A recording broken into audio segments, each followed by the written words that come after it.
On Monday, February 10th, one fanbase was elated while the other 31 turned their hopes to the next opportunity, free agency.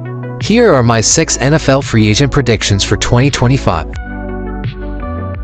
Jevon Holland had a somewhat down year last year, but he's only 24 years old and has put together good seasons since he entered the league in 2021. He's had to adjust to a different system every season and has developed an every other year type of pattern. In 2021 and 2023, he had a PFF grade of 84.7 and 90.4, but in 2022 and 2024, he had 72.3 and 63. While he wasn't great in coverage this season, he's shown that he can handle it in the past, and he played the run well. Reports I've seen have him signing for anywhere between $60 and $90 million, and since the Dolphins have the 6th fewest cap space, I think Holland will walk. Some are predicting Buffalo, but I'm not sure I see it. I've been debating between the Chargers and Patriots, and I'm gonna go with the Chargers. I know the Patriots have the most cap space, but they already have some talent at safety, so they shouldn't be too high on their list of needs. Meanwhile, the Chargers have just 2 safeties under contract, Derwin James and Alohi Gilman. Both are great, but why not get the extra secondary depth? Holland is also from the West Coast and could fit in well with the Jim Harbaugh Jesse Minter scheme. Chris Godwin got off to such an amazing start this season, which made the injury even more devastating. He was one of the best receivers in the league through 7 games, with 576 yards and 5 touchdowns. Yeah, my fantasy team missed him a lot. Anyways, he'll be 29 in a week and is now coming off a major injury, but he'll still command some money. I mean, come on, it's Chris Godwin. Part of me wants to say he'll resign maybe on a 1 or 2 year deal, but for the chance to be a wide receiver 1, he could jump ship, no pun intended. I've seen rumors about the Commanders, Jaguars, and Ravens, but I'm gonna go out of the box here, and it's the Carolina Panthers. They hired Dave Canales as their head coach last year and former Bucs OC that Godwin thrived under. Carolina needs to get Bryce Young some more weapons, and they have money. They could really use a playmaker like Godwin. Thielen is 35, and the other receivers are really young. Ronnie Stanley has been a premier left tackle when healthy, which he was in 2024, when he started all 17 games and made the Pro Bowl. Also, he'll turn 31 in a month. As much as I would love to have Ronnie return to Baltimore for Lamar, I think a team with more cap space could offer him a much bigger deal than the Ravens.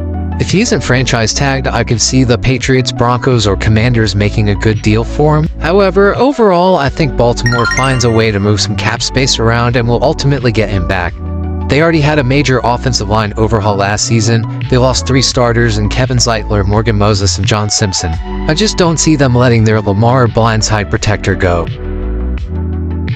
This is a big offseason for the Chiefs, not just coming off of that Super Bowl loss, but they have a lot of free agents.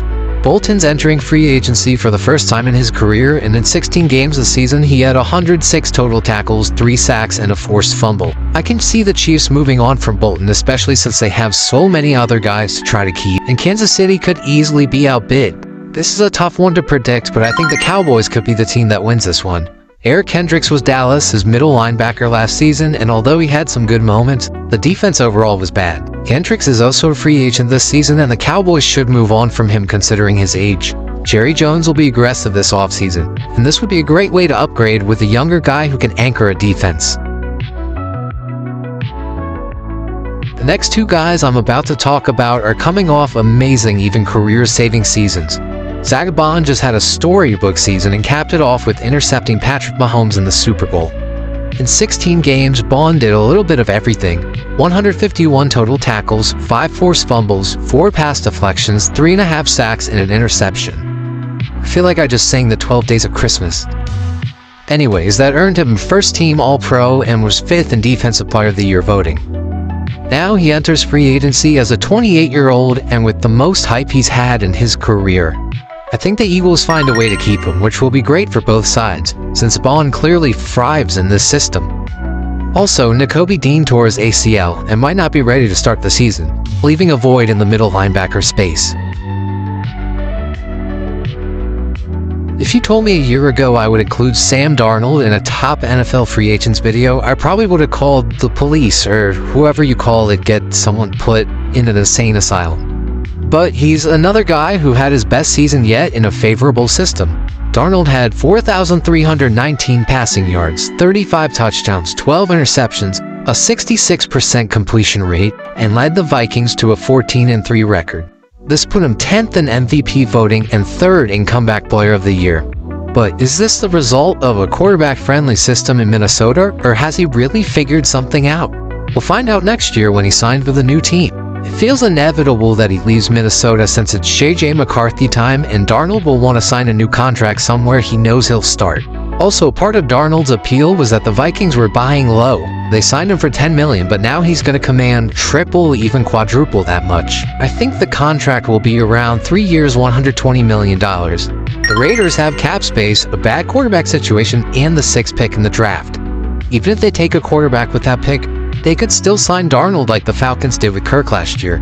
I know that didn't work out, but I'm not predicting what the best situation is, just what could have happened. So what do you think of these? These are hard to predict, so I'll be lucky if even one of these is right. But if you watched this long, thank you. Please subscribe, and let me know if I should do another. This was a lot of fun. Bye!